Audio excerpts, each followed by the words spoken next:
Daily Bible reading, Leviticus chapter 14, verses 21 through 42.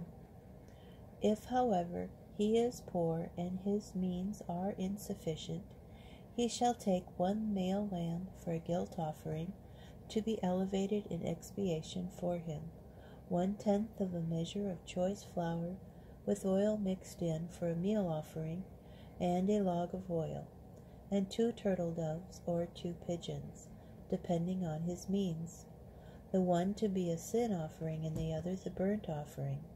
On the 8th day of his cleansing he shall bring them to the priest at the entrance of the tent of meeting, before the Lord.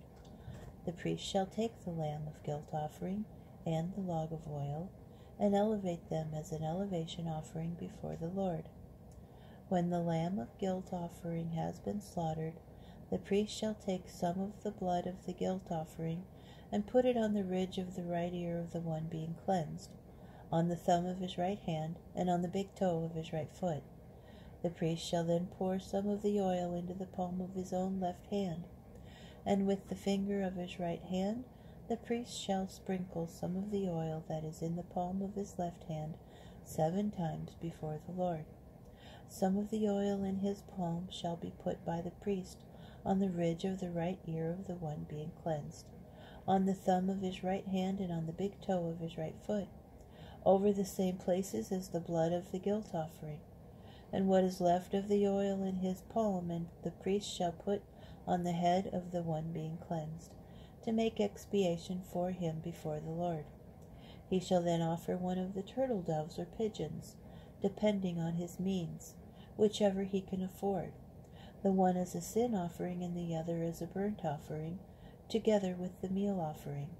Thus the priest shall make expiation before the Lord for the one being cleansed. Such is the ritual for him who has a scaly affection and whose means for his cleansing are limited. The Lord spoke to Moses and Aaron, saying, When you enter the land of Canaan that I have given you as a possession, and I inflict an eruptive plague upon a house in the land you possess, the owner of the house shall come and tell the priest, saying, Something like a plague has appeared upon my house. The priest shall order the house cleared before the priest enters to examine the plague, so that nothing in the house may become unclean. After that the priest shall enter to examine the house. If, when he examines the plague in the walls of the house is found to consist of greenish or reddish streaks that appear to go deep into the wall, the priest shall come out of the house to the entrance of the house, and close up the house for 7 days. On the 7th day the priest shall return.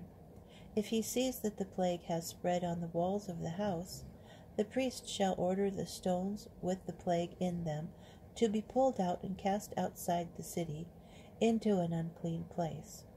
The house shall be scraped inside all around, and the coating that is scraped off shall be dumped outside the city in an unclean place.